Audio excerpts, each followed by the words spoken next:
بسم اللہ الرحمن الرحیم۔ یہ پیغمبر جو ہم وقتاً فوقتاً بھیجتے رہے ہیں، ان میں سے ہم نے بعض کو بعض پر فضیلت دی ہے۔ بعض ایسے ہیں جن سے اللہ نے گفتگو کی، اور بعض کے دوسرے امور میں مرتبے بلند کیے۔ اور عیسیٰ ابن مریم کو ہم نے کھلی ہوئی نشانیاں عطا کی اور روح القدس سے ان کو مدد دی۔ اور اگر اللہ چاہتا تو ان سے پچھلے لوگ اپنے پاس کھلی نشانیاں آنے کے بعد آپس میں نہ لڑتے، لیکن انہوں نے اختلاف کیا تو ان میں سے بعض تو ایمان لے آئے اور بعض کافر ہی رہے۔ اور اگر اللہ چاہتا تو یہ لوگ باہم جنگ و قتال نہ کرتے، لیکن اللہ جو چاہتا ہے کرتا ہے۔ اے ایمان والو، جو مال ہم نے تم کو دیا ہے اس میں سے اس دن کے آنے سے پہلے پہلے خرچ کر لو جس میں نہ اعمال کا سودا ہو اور نہ دوستی اور سفارش ہو سکے، اور کفر کرنے والے لوگ ظالم ہیں۔ اللہ وہ معبود برحق ہے کہ اس کے سوا کوئی عبادت کے لائق نہیں، زندہ ہے، سب کو تھامنے والا، اسے نہ اونگ آتی ہے نہ نیند۔ جو کچھ آسمانوں میں اور جو کچھ زمین میں ہے سب اسی کا ہے۔ کون ہے کہ اس کی اجازت کے بغیر اس سے کسی کی سفارش کر سکے؟ جو کچھ لوگوں کے روبرو ہو رہا ہے اور جو کچھ ان کے پیچھے ہو چکا ہے اسے سب معلوم ہے، اور لوگ اس کی معلومات میں سے کسی چیز پر دسترس حاصل نہیں کر سکتے۔ ہاں، جس قدر وہ چاہتا ہے اسی قدر معلوم کرا دیتا ہے۔ اس کی بادشاہی اور علم آسمان اور زمین سب پر حاوی ہے، اور اسے ان کی حفاظت کچھ بھی دشوار نہیں۔ وہ بڑا عالی رتبہ ہے، جلیل القدر ہے۔ دین اسلام میں کوئی زبردستی نہیں ہے۔ ہدایت صاف طور پر ظاہر اور گمراہی سے الگ ہو چکی ہے۔ تو جو شخص بتوں سے اعتقاد نہ رکھے اور اللہ پر ایمان لائے، اس نے ایسی مضبوط رسی ہاتھ میں پکڑ لی ہے جو کبھی ٹوٹنے والی نہیں، اور اللہ سب کچھ سنتا ہے، سب کچھ جانتا ہے۔ جو لوگ ایمان لائے ہیں ان کا دوست اللہ ہے کہ اندھیرے سے نکال کر روشنی میں لے جاتا ہے، اور جو کافر ہیں ان کے دوست شیطان ہیں کہ ان کو روشنی سے نکال کر اندھیرے میں لے جاتے ہیں۔ یہی لوگ اہل دوزخ ہیں کہ اس میں ہمیشہ رہیں گے۔ بھلا تم نے اس شخص کو نہیں دیکھا جو اس غرور کے سبب سے کہ اللہ نے اس کو سلطنت بخشی تھی، ابراہیم سے اپنے پروردگار کے بارے میں جھگڑنے لگا؟ جب ابراہیم نے کہا میرا پروردگار تو وہ ہے جو زندگی دیتا ہے اور موت دیتا ہے، وہ بولا کہ زندگی اور موت تو میں بھی دے سکتا ہوں۔ ابراہیم نے کہا کہ اللہ تو سورج کو مشرق سے نکالتا ہے، آپ اسے مغرب سے نکال دیجیے۔ یہ سن کر وہ کافر ہکا بکا رہ گیا، اور اللہ بے انصافوں کو ہدایت نہیں دیا کرتا۔ یا اسی طرح اس شخص کو نہیں دیکھا جس کا ایک بستی پر جو اپنی چھتوں پر گری پڑی تھی گزر ہوا، تو اس نے کہا کہ اللہ اس کے باشندوں کو مرنے کے بعد کیوں کر زندہ کرے گا؟ تو اللہ نے اس کی روح قبض کر لی اور 100 برس تک اس کو مردہ رکھا۔ پھر اس کو جلا اٹھایا اور پوچھا تم کتنا عرصہ مرے پڑے رہے ہو؟ اس نے جواب دیا کہ 1 دن یا اس سے بھی کم۔ اللہ نے فرمایا نہیں، بلکہ 100 برس مرے رہے ہو۔ اور اپنے کھانے پینے کی چیزوں کو دیکھو کہ اتنی مدت میں مطلق سڑی بسی نہیں، اور اپنے گدھے کو بھی دیکھو جو مرا پڑا ہے۔ غرض ان باتوں سے یہ ہے کہ ہم تم کو لوگوں کے لیے اپنی قدرت کی نشانی بنائیں۔ اور ہاں، گدھے کی ہڈیوں کو دیکھو کہ ہم ان کو کس طرح جوڑے دیتے اور ان پر کس طرح گوشت پوست چڑھائے دیتے ہیں۔ جب یہ واقعات اس کے مشاہدے میں آئے تو بول اٹھا کہ میں یقین کرتا ہوں کہ اللہ ہر چیز پر قادر ہے۔ اور جب ابراہیم نے اللہ سے عرض کیا کہ اے پروردگار مجھے دکھا کہ تو مردوں کو کیوں کر زندہ کرے گا، اللہ نے فرمایا کیا تم نے اس بات کا یقین نہیں کیا؟ انہوں نے کہا کیوں نہیں، لیکن میں دیکھنا اس لیے چاہتا ہوں کہ میرا دل اطمینان کامل حاصل کر لے۔ فرمایا کہ 4 پرندے لے لو، پھر ان کو اپنے سے ہلا لو اور ان کے ٹکڑے ٹکڑے کر دو، پھر ان کا ایک ایک ٹکڑا ہر ایک پہاڑ پر رکھ دو، پھر ان کو بلاؤ تو وہ تمہارے پاس دوڑتے چلے آئیں گے، اور جان رکھو کہ اللہ غالب ہے، صاحب حکمت ہے۔ جو لوگ اپنا مال اللہ کی راہ میں خرچ کرتے ہیں ان کے مال کی مثال اس دانے کی سی ہے جس سے 7 بالیں اگیں اور ہر ایک بال میں 100 دانے ہوں، اور اللہ جس کے اجر کو چاہتا ہے اور زیادہ کرتا ہے، اور اللہ کشائش والا ہے، سب کچھ جاننے والا ہے۔ جو لوگ اپنا مال اللہ کے راستے میں صرف کرتے ہیں پھر اس کے بعد نہ اس خرچ کا کسی پر احسان رکھتے ہیں اور نہ کسی کو تکلیف دیتے ہیں، ان کا صلہ ان کے پروردگار کے پاس تیار ہے، اور قیامت کے روز نہ ان کو کچھ خوف ہوگا اور نہ وہ غمگین ہوں گے۔ جس خیرات کے دینے کے بعد لینے والے کو ایذا دی جائے، اس سے تو نرم بات کہہ دینی اور درگزر کرنا بہتر ہے، اور اللہ بے نیاز ہے، بردبار ہے۔ مومنوں، اپنے صدقات و خیرات احسان رکھنے اور ایذا دینے سے اس شخص کی طرح برباد نہ کر دینا جو لوگوں کو دکھاوے کے لیے مال خرچ کرتا ہے اور اللہ اور روز آخر پر ایمان نہیں رکھتا، تو اس کے مال کی مثال اس چٹان کی سی ہے جس پر تھوڑی سی مٹی پڑی ہو اور اس پر زور کا مے برس کر اسے صاف کر ڈالے۔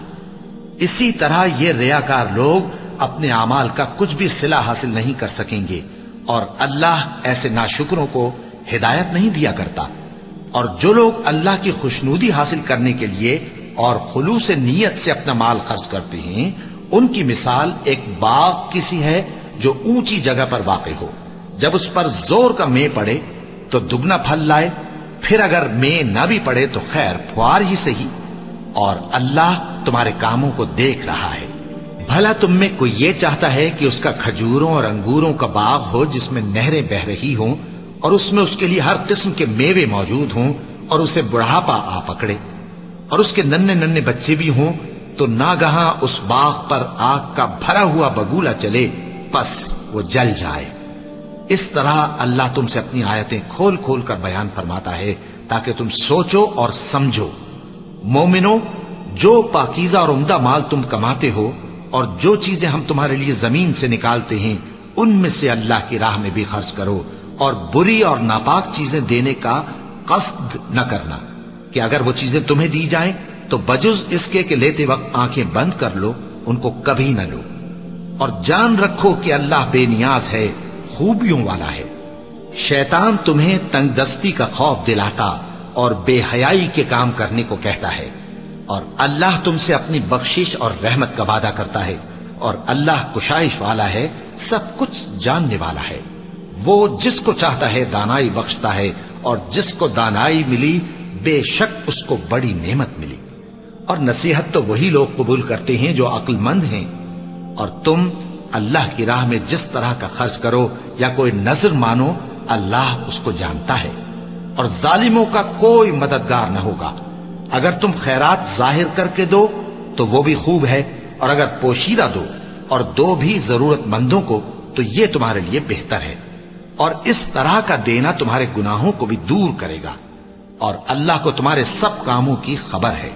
اے نبی صلی اللہ علیہ وآلہ وسلم، تم ان لوگوں کی ہدایت کے ذمہ دار نہیں ہو، بلکہ اللہ ہی جس کو چاہتا ہے ہدایت بخشتا ہے۔ اور مومنوں، تم جو مال خرچ کرو گے تو اس کا فائدہ تمہیں کو ہے، اور تم تو جو خرچ کرو گے اللہ کی خوشنودی کے لیے کرو گے، اور جو مال تم خرچ کرو گے وہ تمہیں پورا پورا دے دیا جائے گا اور تمہارا کچھ نقصان نہیں کیا جائے گا۔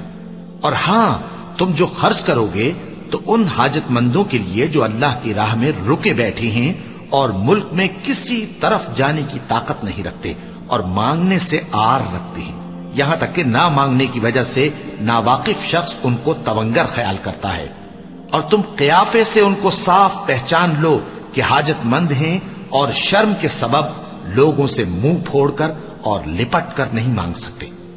اور تم جو مال خرچ کرو گے کچھ شک نہیں کہ اللہ اس کو جانتا ہے۔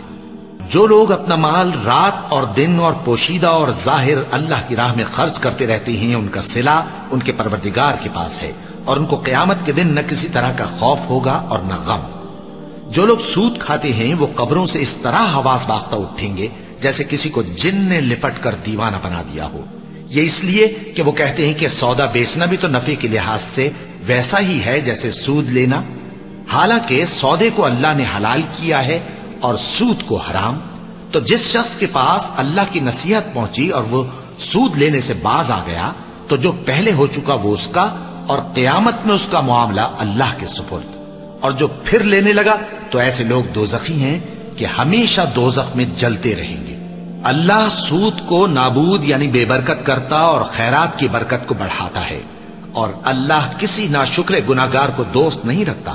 جو لوگ ایمان لائے اور نیک عمل کرتے اور نماز پڑھتے اور زکات دیتے رہے، ان کو ان کے کاموں کا صلہ اللہ کے ہاں ملے گا، اور قیامت کے دن ان کو نہ کچھ خوف ہوگا اور نہ وہ غمناک ہوں گے۔ مومنو، اللہ سے ڈرو، اور اگر ایمان رکھتے ہو تو جتنا سود باقی رہ گیا ہے اس کو چھوڑ دو۔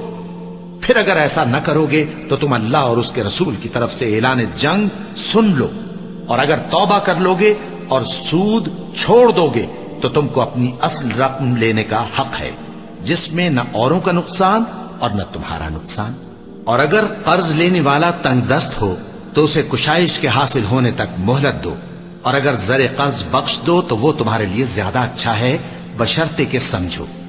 اور اس دن سے ڈرو جبکہ تم اللہ کے حضور میں لوٹ کر جاؤ گے، اور ہر شخص اپنے اعمال کا پورا پورا بدلہ پائے گا، اور کسی کو کچھ نقصان نہ ہوگا۔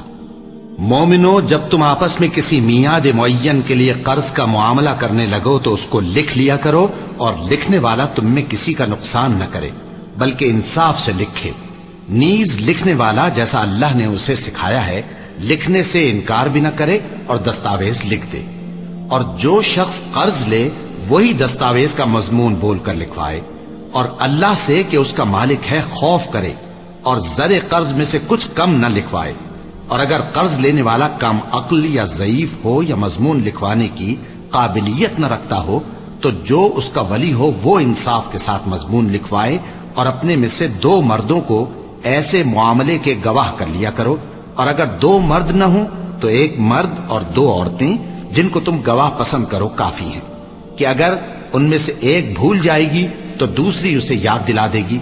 اور جب گواہ گواہی کے لیے طلب کیے جائیں تو انکار نہ کریں، اور قرض تھوڑا ہو یا بہت اس کی دستاویز کے لکھنے لکھانے میں سستی نہ کرنا۔ یہ بات اللہ کے نزدیک نہایت قرین انصاف ہے، اور شہادت کے لیے بھی یہ بہت درست طریقہ ہے۔ اس سے تم کو کسی طرح کا شک و شبہ بھی نہیں پڑے گا۔ ہاں، اگر سودا دست بدست ہو جو تم آپس میں لیتے دیتے ہو تو اگر ایسے معاملے کے دستاویز نہ لکھو تو تم پر کچھ گناہ نہیں۔ اور جب خرید و فروخت کیا کرو، مثلا زمین جائیداد کی، تو بھی گواہ کر لیا کرو، اور کاتب دستاویز اور گواہ معاملہ کرنے والوں کا کسی طرح کا نقصان نہ کریں۔ اگر تم لوگ ایسا کرو تو یہ تمہارے لیے گناہ کی بات ہے، اور اللہ سے ڈرو اور دیکھو کہ وہ تم کو کیسی مفید باتیں سکھاتا ہے، اور اللہ ہر چیز سے واقف ہے۔ اور اگر تم سفر پر ہو اور دستاویز لکھنے والا نہ مل سکے تو کوئی چیز رہن با قبضہ رکھ کر قرض لے لو، اور اگر تم میں سے کوئی دوسرے کو امین سمجھے یعنی رہن کے بغیر قرض دے دے تو امانت دار کو چاہیے کہ صاحب امانت کی امانت ادا کر دے، اور اللہ سے جو اس کا پروردگار ہے ڈرے، اور دیکھنا شہادت کو مت چھپانا، جو اس کو چھپائے گا وہ دل کا گناہگار ہوگا۔ اور اللہ تمہارے سب کاموں سے واقف ہے، جو کچھ آسمانوں میں اور جو کچھ زمین میں ہے سب اللہ ہی کا ہے۔ تم اپنے دلوں کی بات کو ظاہر کرو گے تو اور چھپاؤ گے تو اللہ تم سے اس کا حساب لے گا، پھر وہ جسے چاہے مغفرت کرے اور جسے چاہے عذاب دے، اور اللہ ہر چیز پر قادر ہے۔ رسول اللہ صلی اللہ علیہ وآلہ وسلم اس کتاب پر جو ان کے پروردگار کی طرف سے ان پر نازل ہوئی ایمان رکھتے ہیں، اور مومن بھی سب اللہ پر اور اس کے فرشتوں پر اور اس کی کتابوں پر اور اس کے پیغمبروں پر ایمان رکھتے ہیں، اور کہتے ہیں کہ ہم اس کے پیغمبروں سے کسی میں کچھ فرق نہیں کرتے، اور وہ اللہ سے عرض کرتے ہیں کہ ہم نے تیرا حکم سنا اور قبول کیا۔ اے پروردگار، ہم تیری بخشش مانگتے ہیں اور تیری ہی طرف لوٹ کر جانا ہے۔ اللہ کسی شخص کو اس کی طاقت سے زیادہ کا ذمہ دار نہیں بناتا۔ اچھے کام کرے گا تو اس کو ان کا فائدہ ملے گا، برے کرے گا تو اسے ان کا نقصان پہنچے گا۔ اے پروردگار، اگر ہم سے بھول یا چوک ہو گئی ہو تو ہم سے مواخذہ نہ کیجو۔ اے پروردگار، ہم پر ایسا بوجھ نہ ڈالیو جیسا تو نے ہم سے پہلے لوگوں پر ڈالا تھا۔ اے پروردگار، جتنا بوجھ اٹھانے کی ہم میں طاقت نہیں اتنا بوجھ ہم پر نہ رکھیو، اور اے پروردگار، ہمارے گناہوں سے درگزر کر اور ہمیں بخش دے اور ہم پر رحم فرما، تو ہی ہمارا مددگار ہے، سو ہم کو کافروں پر غالب کر۔ شروع اللہ کا نام لے کر جو بڑا مہربان نہایت رحم والا ہے۔ الف لام میم۔ اللہ جو معبود برحق ہے اس کے سوا کوئی عبادت کے لائق نہیں، زندہ ہے سب کو تھامنے والا۔ اس نے اے نبی تم پر سچی کتاب نازل کی جو پہلی آسمانی کتابوں کی تصدیق کرتی ہے، اور اسی نے تورات اور انجیل نازل کی تھی۔ یہ دو کتابیں اس نے پہلے نازل کی تھیں لوگوں کی ہدایت کے لیے، اور پھر قرآن جو حق اور باطل کو الگ الگ کر دینے والا ہے نازل کیا۔ جو لوگ اللہ کی آیتوں کا انکار کرتے ہیں ان کو سخت عذاب ہوگا، اور اللہ زبردست ہے، بدلہ لینے والا ہے۔ اللہ ایسا خبیر و بصیر ہے کہ کوئی چیز اس سے پوشیدہ نہیں، نہ زمین میں اور نہ آسمان میں۔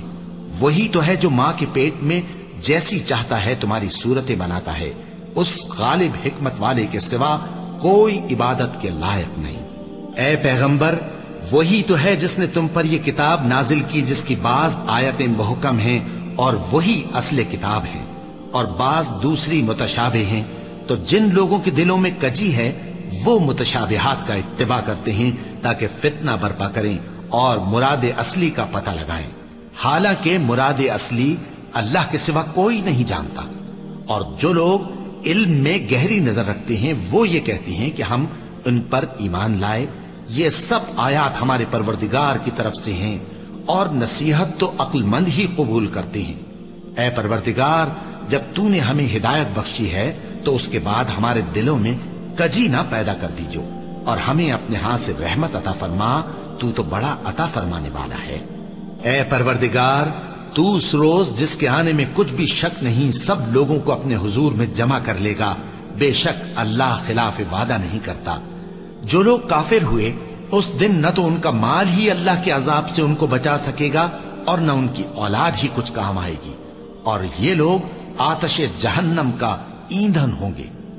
ان کا حال بھی فرعونیوں اور ان سے پہلے لوگوں کا سا ہوگا جنہوں نے ہماری آیتوں کی تکذیب کی تھی، تو اللہ نے ان کو ان کے گناہوں کے سبب عذاب میں پکڑ لیا تھا، اور اللہ سخت عذاب کرنے والا ہے۔ اے پیغمبر، کافروں سے کہہ دو کہ تم دنیا میں بھی عنقریب مغلوب ہو جاؤ گے اور آخرت میں جہنم کی طرف اکٹھا کیے جاؤ گے، اور وہ بری جگہ ہے۔ تمہارے لیے دو گروہوں میں جو جنگ بدر کے دن آپس میں بھیڑ گئے قدرت الہی کی عظیم الشان نشانی تھی۔ ایک گروہ مسلمانوں کا تھا، وہ اللہ کی راہ میں لڑ رہا تھا، اور دوسرا گروہ کافروں کا تھا، وہ ان کو اپنی آنکھوں سے اپنے سے دگنا مشاہدہ کر رہا تھا۔ اور اللہ اپنی نصرت سے جس کو چاہتا ہے مدد دیتا ہے۔ جو اہل بصارت ہیں ان کے لیے اس واقعے میں بڑی عبرت ہے۔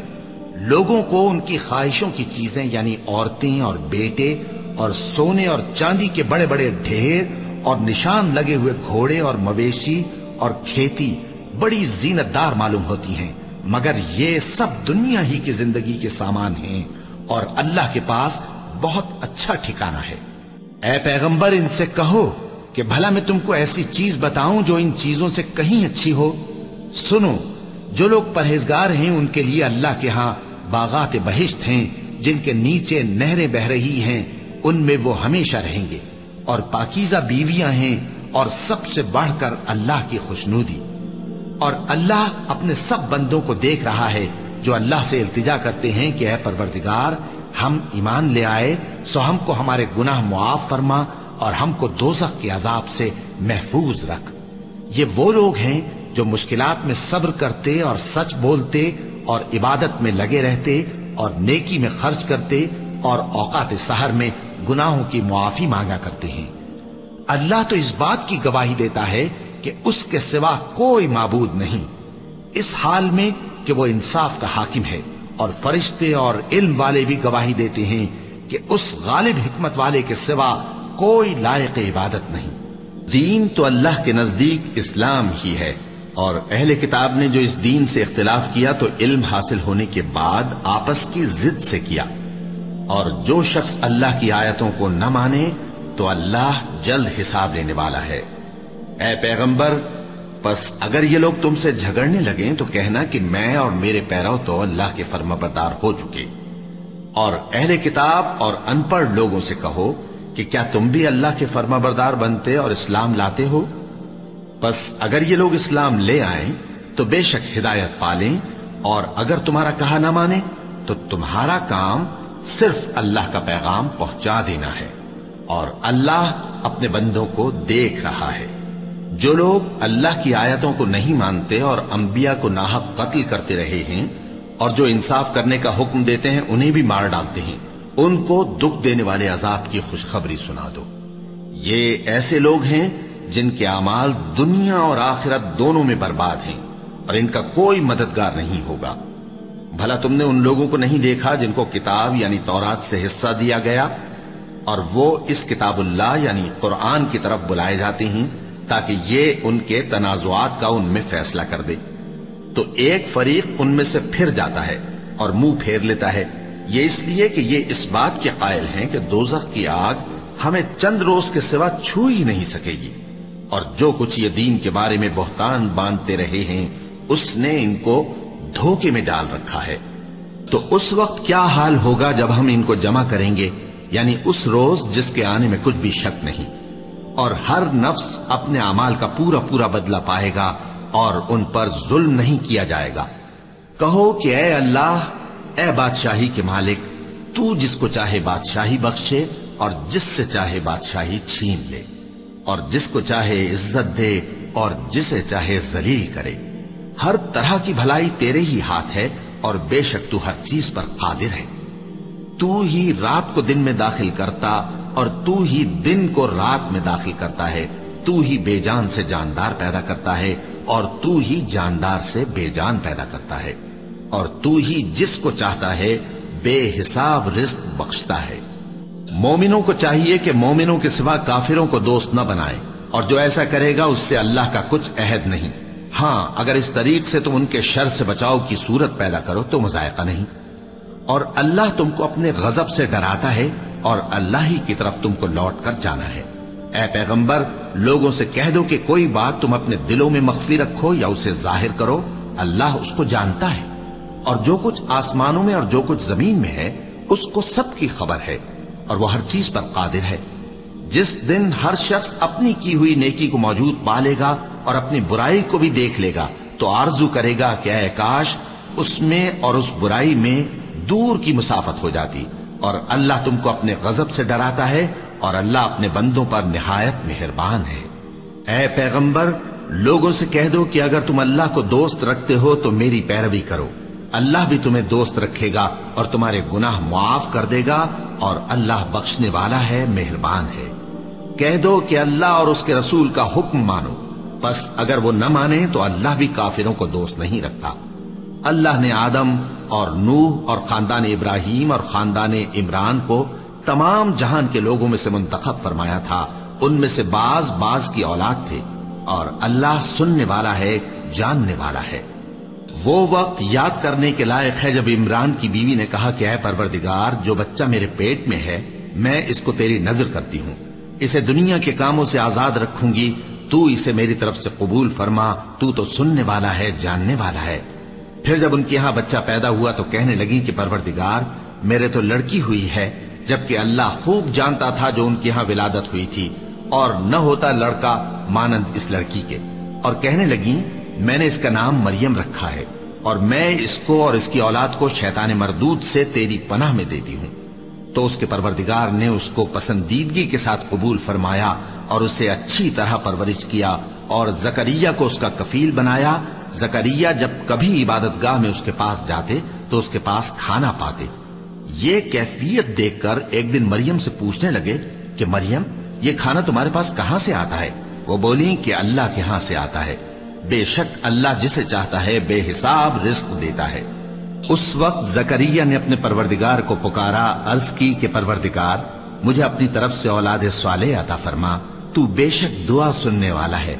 چنانچہ وہ ابھی عبادت گاہ میں کھڑے نماز ہی پڑھ رہے تھے کہ فرشتوں نے آواز دی کہ زکریا، اللہ تمہیں یحییٰ کی بشارت دیتا ہے، جو کلمۃ اللہ یعنی عیسیٰ کی تصدیق کریں گے اور سردار ہوں گے اور عورتوں سے رغبت نہ رکھنے والے اور ایک پیغمبر یعنی نیکوکاروں میں ہوں گے۔ زکریا نے کہا، اے پروردگار، میرے ہاں لڑکا کیوں کر پیدا ہوگا کہ میں تو بڈھا ہو گیا ہوں اور میری بیوی بانجھ ہے؟ فرمایا، اسی طرح اللہ جو چاہتا ہے کرتا ہے۔ زکریا نے کہا کہ پروردگار، میرے لیے کوئی نشانی مقرر فرما دے۔ فرمایا، تمہاری نشانی یہ ہے کہ تم لوگوں سے 3 دن اشارے کے سوا بات نہ کر سکو گے، تو ان دنوں میں اپنے پروردگار کی کثرت سے یاد اور صبح و شام اس کی تسبیح کرنا۔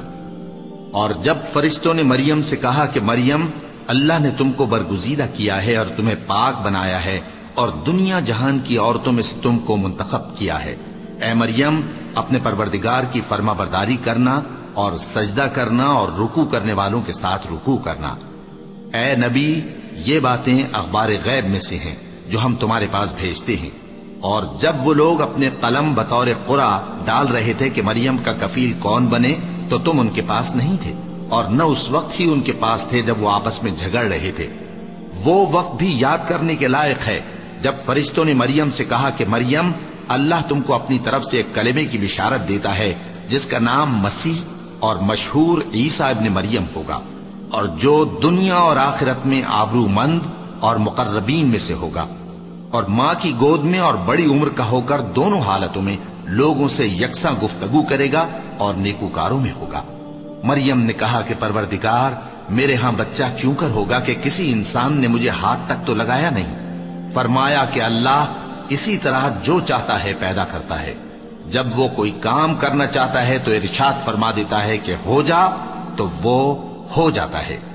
اور وہ اسے کتاب و حکمت اور تورات اور انجیل کا علم عطا کرے گا، اور عیسیٰ بنی اسرائیل کی طرف پیغمبر ہو کر جائیں گے اور کہیں گے کہ میں تمہارے پاس تمہارے پروردگار کی طرف سے نشانی لے کر آیا ہوں، وہ یہ کہ تمہارے سامنے مٹی سے پرندے کی صورت بناتا ہوں، پھر اس میں پھونک مارتا ہوں تو وہ اللہ کے حکم سے سچ مچ پرندہ ہو جاتا ہے، اور پیدائشی اندھے اور ابرص کو تندرست کر دیتا ہوں، اور اللہ کے حکم سے مردوں کو زندہ کر دیتا ہوں، اور جو کچھ تم کھا کر آتے ہو اور جو اپنے گھروں میں جمع کر رکھتے ہو سب تم کو بتا دیتا ہوں۔ اگر تم صاحب ایمان ہو تو ان باتوں میں تمہارے لیے نشانی ہے، اور مجھ سے پہلے جو تورات نازل ہوئی تھی اس کی تصدیق بھی کرتا ہوں، اور میں اس لیے بھی آیا ہوں کہ بعض چیزیں جو تم پر حرام تھیں ان کو تمہارے لیے حلال کر دوں، اور میں تو تمہارے پروردگار کی طرف سے نشانی لے کر آیا ہوں، تو اللہ سے ڈرو اور میرا کہا مانو۔ کچھ شک نہیں کہ اللہ ہی میرا اور تمہارا پروردگار ہے، تو اسی کی عبادت کرو، یہی سیدھا رستہ ہے۔ پھر جب عیسیٰ نے ان کی طرف سے انکار و نافرمانی ہی دیکھی تو کہنے لگے کہ کوئی ہے جو اللہ کا طرفدار اور میرا مددگار ہو؟ حواری بولے کہ ہم اللہ کے طرفدار اور آپ کے مددگار ہیں، ہم اللہ پر ایمان لائے اور آپ گواہ رہیں کہ ہم فرمانبردار ہیں۔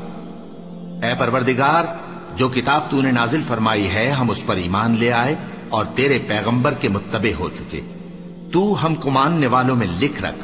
اور وہ یعنی یہود قتل عیسیٰ کے بارے میں ایک چال چلے، اور اللہ نے بھی عیسیٰ کو بچانے کے لیے تدبیر کی، اور اللہ بہترین تدبیر کرنے والا ہے۔ اس وقت اللہ نے فرمایا کہ عیسیٰ، میں تمہاری دنیا میں رہنے کی مدت پوری کر کے تم کو اپنی طرف اٹھا لوں گا اور تمہیں کافروں کی صحبت سے پاک کر دوں گا، اور جو لوگ تمہاری پیروی کریں گے ان کو کافروں پر قیامت تک فائق و غالب رکھوں گا۔ پھر تم سب میرے پاس لوٹ کر آؤ گے، تو جن باتوں میں تم اختلاف کرتے رہے اس دن تم میں ان کا فیصلہ کر دوں گا۔ اب جو کافر ہوئے ان کو دنیا اور آخرت دونوں میں سخت عذاب دوں گا، اور ان کا کوئی مددگار نہ ہوگا۔ اور جو لوگ ایمان لائے اور عمل نیک کرتے رہے ان کو اللہ پورا پورا صلہ دے گا، اور اللہ ظالموں کو دوست نہیں رکھتا۔ اے نبی، یہ ہم تم کو اللہ کی آیتیں اور حکمت بھری نصیحتیں پڑھ پڑھ کر سناتے ہیں۔ عیسیٰ کا حال اللہ کے نزدیک آدم کا سا ہے کہ اس نے پہلے مٹی سے ان کو بنایا، پھر فرمایا کہ باشعور انسان ہو جا، تو وہ ویسے ہی ہو گئے۔ یہ بات تمہارے پروردگار کی طرف سے حق ہے، تو تم ہرگز شک کرنے والوں میں نہ ہونا۔ پھر اگر یہ لوگ عیسیٰ کے بارے میں تم سے جھگڑا کریں اس کے بعد کہ تم کو حقیقت معلوم ہو ہی چکی ہے، تو ان سے کہنا کہ آؤ ہم اپنے بیٹوں اور بیٹیوں کو بلائیں، تم اپنے بیٹوں اور بیٹیوں کو بلاؤ، اور ہم خود بھی آئیں اور تم خود بھی آؤ، پھر دونوں فریق اللہ سے دعا و التجا کریں، اس طرح جھوٹوں پر اللہ کی لعنت بھیجیں۔ یہ تمام بیانات صحیح ہیں، اور اللہ کے سوا کوئی معبود نہیں، اور بے شک اللہ غالب ہے، صاحب حکمت ہے۔ بس اگر یہ لوگ پھر جائیں تو اللہ مفسدوں کو خوب جانتا ہے۔ کہہ دو کہ اے اہل کتاب، جو بات ہمارے اور تمہارے دونوں کے درمیان یکساں تسلیم کی گئی ہے اس کی طرف آؤ، وہ یہ کہ اللہ کے سوا ہم کسی کی عبادت نہ کریں اور اس کے ساتھ کسی چیز کو شریک نہ بنائیں، اور ہم میں کوئی کسی کو اللہ کے سوا اپنا کارساز نہ سمجھے۔ پھر اگر یہ لوگ اس بات کو نہ مانے تو ان سے کہہ دو کہ تم گواہ رہو کہ ہم اللہ کے فرما بردار ہیں۔ اے اہل کتاب، تم ابراہیم کے بارے میں کیوں جھگڑتے ہو؟ حالانکہ تورات اور انجیل ان کے بعد اتری ہیں اور وہ پہلے ہو چکے، تو کیا تم عقل نہیں رکھتے؟ دیکھو، ایسی بات میں تو تم نے جھگڑا کیا ہی تھا جس کا تمہیں کچھ علم تھا بھی، مگر ایسی بات میں کیوں جھگڑتے ہو جس کا تم کو کچھ بھی علم نہیں؟ اور اللہ جانتا ہے اور تم نہیں جانتے۔ ابراہیم نہ تو یہودی تھے اور نہ عیسائی، بلکہ سب سے بے تعلق ہو کر ایک اللہ کے ہو رہے تھے اور اسی کے فرما بردار تھے اور مشرکوں میں نہ تھے۔ ابراہیم سے زیادہ قرب رکھنے والے تو وہ لوگ ہیں جو ان کی پیروی کرتے رہے، اور یہ پیغمبر آخر الزماں صلی اللہ علیہ وآلہ وسلم اور وہ لوگ جو ایمان لائے ہیں، اور اللہ مومنوں کا کارساز ہے۔ اے اہل اسلام، بعض اہل کتاب اس بات کی خواہش رکھتے ہیں کہ کسی طرح تم کو گمراہ کر دیں، حالانکہ یہ تم کو کیا گمراہ کریں گے، اپنے آپ کو ہی گمراہ کر رہے ہیں اور نہیں جانتے۔ اے اہل کتاب، تم اللہ کی آیتوں سے کیوں انکار کرتے ہو اور تم تورات کو مانتے تو ہو؟ اے اہل کتاب، تم سچ کو جھوٹ کے ساتھ خلط ملط کیوں کرتے ہو اور حق کو کیوں چھپاتے ہو جبکہ تم جانتے بھی ہو؟ اور اہل کتاب کا ایک گروہ اپنے آدمیوں سے کہتا ہے کہ جو کتاب مومنوں پر نازل ہوئی ہے اس پر دن کے شروع میں تو ایمان لے آیا کرو اور اس کے آخر میں انکار کر دیا کرو، تاکہ وہ اسلام سے برگشتہ ہو جائیں اور اپنے دین کے پیروں کے سوا کسی اور کی بات کا یقین نہ کر لینا۔ اے پیغمبر، کہہ دو کہ ہدایت تو اللہ ہی کی ہدایت ہے۔ وہ یہ بھی کہتے ہیں، یہ بھی نہ ماننا کہ جو چیز تم کو ملی ہے ویسی کسی اور کو بھی مل سکتی ہے، ورنہ وہ تم پر تمہارے رب کے روبرو حجت قائم کر دیں گے۔ اے پیغمبر، کہہ دو کہ بزرگی اللہ ہی کے ہاتھ میں ہے، وہ جسے چاہتا ہے دیتا ہے، اور اللہ کشائش والا ہے، علم والا ہے۔ وہ اپنی رحمت سے جس کو چاہتا ہے خاص کر لیتا ہے، اور اللہ بڑے فضل کا مالک ہے۔ اور اہل کتاب میں سے کوئی تو ایسا ہے کہ اگر تم اس کے پاس دیناروں کا ڈھیر امانت رکھ دو تو تم کو فوراً واپس دے دے، اور کوئی اس طرح کا ہے کہ اگر اس کے پاس 1 دینار بھی امانت رکھو تو جب تک اس کے سر پر ہر وقت کھڑے نہ رہو تمہیں دے ہی نہیں۔ یہ اس لیے کہ وہ کہتے ہیں کہ امیوں کے بارے میں ہم سے مواخذہ نہیں ہوگا۔ یہ اللہ پر محض جھوٹ بولتے ہیں اور اس بات کو جانتے بھی ہیں۔ ہاں، کیوں نہیں؟ جو شخص اپنے اقرار کو پورا کرے اور پرہیزگار بنا رہے تو اللہ بھی پرہیزگاروں کو دوست رکھتا ہے۔ جو لوگ اللہ کے اقراروں اور اپنی قسموں کو بیچ ڈالتے ہیں اور ان کے عوض تھوڑی سی قیمت حاصل کرتے ہیں، ان کا آخرت میں کچھ حصہ نہیں۔ ان سے اللہ نہ تو کلام کرے گا اور نہ قیامت کے روز ان کی طرف دیکھے گا، اور نہ ان کو پاک کرے گا، اور ان کو دکھ دینے والا عذاب ہوگا۔ اور ان اہل کتاب میں بعض ایسے ہیں کہ کتاب یعنی تورات کو زبان مروڑ مروڑ کر پڑھتے ہیں تاکہ تم سمجھو کہ جو کچھ وہ پڑھتے ہیں کتاب میں سے ہے، حالانکہ وہ کتاب میں سے نہیں ہوتا، اور کہتے ہیں کہ وہ اللہ کی طرف سے نازل ہوا ہے، حالانکہ وہ اللہ کی طرف سے نہیں ہوتا، اور اللہ پر جھوٹ بولتے ہیں اور یہ بات جانتے بھی ہیں۔ کسی آدمی کو شایع نہیں کہ اللہ اسے کتاب اور حکومت اور نبوت عطا فرمائے پھر وہ لوگوں سے کہے کہ اللہ کو چھوڑ کر میرے بندے ہو جاؤ، بلکہ اس کو یہ کہنا چاہیے کہ اے اہل کتاب، تم ربانی ہو جاؤ، کیونکہ تم کتاب کی تعلیم بھی دیتے ہو اور کیونکہ پڑھتے پڑھاتے رہتے ہو۔ اور اس کو یہ بھی نہیں کہنا چاہیے کہ تم فرشتوں اور پیغمبروں کو معبود بنا لو۔ بھلا جب تم مسلمان ہو چکے تو کیا وہ تمہیں کافر ہونے کو کہے گا؟ اور جب اللہ نے پیغمبروں سے عہد لیا کہ جب میں تم کو کتاب اور دانائی عطا کروں پھر تمہارے پاس کوئی پیغمبر آئے جو تمہاری کتاب کی تصدیق کرے تو تمہیں ضرور اس پر ایمان لانا ہوگا اور ضرور اس کی مدد کرنی ہوگی۔ اور عہد لینے کے بعد پوچھا کہ بھلا تم نے اقرار کیا اور اس اقرار پر میرا ذمہ لیا، یعنی مجھے ضامن ٹھہرایا؟ انہوں نے کہا ہاں، ہم نے اقرار کیا۔ فرمایا کہ تم اس عہد و پیمان کے گواہ رہو اور میں بھی تمہارے ساتھ گواہ ہوں۔ اب جو لوگ اس کے بعد پھر جائیں تو وہی بد کردار ہیں۔ پھر کیا یہ کافر اللہ کے دین کے سوا کسی اور دین کے طالب ہیں؟ حالانکہ سب اہل آسمان و زمین خوشی یا ناخوشی سے اللہ کے فرما بردار ہیں اور اسی کی طرف لوٹ کر جانے والے ہیں۔ کہو کہ ہم اللہ پر ایمان لائے اور جو کتاب ہم پر نازل ہوئی اور جو صحیفے ابراہیم اور اسماعیل اور اسحاق اور یعقوب اور ان کی اولاد پر اترے، اور جو کتابیں موسیٰ اور عیسیٰ اور دوسرے انبیاء کو پروردگار کی طرف سے ملی سب پر ایمان لائے۔ ہم ان پیغمبروں میں سے کسی میں کچھ فرق نہیں کرتے، اور ہم اسی اللہ کے فرما بردار ہیں، اور جو شخص اسلام کے سوا کسی اور دین کا طالب ہوگا وہ اس سے ہرگز قبول نہیں کیا جائے گا، اور ایسا شخص آخرت میں نقصان اٹھانے والوں میں ہوگا۔ اللہ ایسے لوگوں کو کیوں کر ہدایت دے جو ایمان لانے کے بعد کافر ہو گئے اور پہلے اس بات کی گواہی دے چکے کہ یہ پیغمبر برحق ہے، اور ان کے پاس دلائل بھی آ گئے، اور اللہ بے انصافوں کو ہدایت نہیں دیتا۔ ان لوگوں کی سزا یہ ہے کہ ان پر اللہ کی اور فرشتوں کی اور انسانوں کی سب کی لعنت ہے، ہمیشہ اس لعنت میں گرفتار رہیں گے۔ ان سے نہ تو عذاب ہلکا کیا جائے گا اور نہ انہیں مہلت دی جائے گی۔ ہاں، جنہوں نے اس کے بعد توبہ کی اور اپنی حالت درست کر لی تو اللہ بخشنے والا مہربان ہے۔ جو لوگ ایمان لانے کے بعد کافر ہو گئے پھر کفر میں بڑھتے گئے، ایسوں کی توبہ ہرگز قبول نہیں ہوگی، اور یہ لوگ گمراہ ہیں۔ جو لوگ کافر ہوئے اور کفر ہی کی حالت میں مر گئے، وہ اگر نجات حاصل کرنی چاہیں اور بدلے میں زمین بھر سونا دیں تو ہرگز قبول نہیں کیا جائے گا۔ ان لوگوں کو دکھ دینے والا عذاب ہوگا اور ان کا کوئی مددگار نہیں ہوگا۔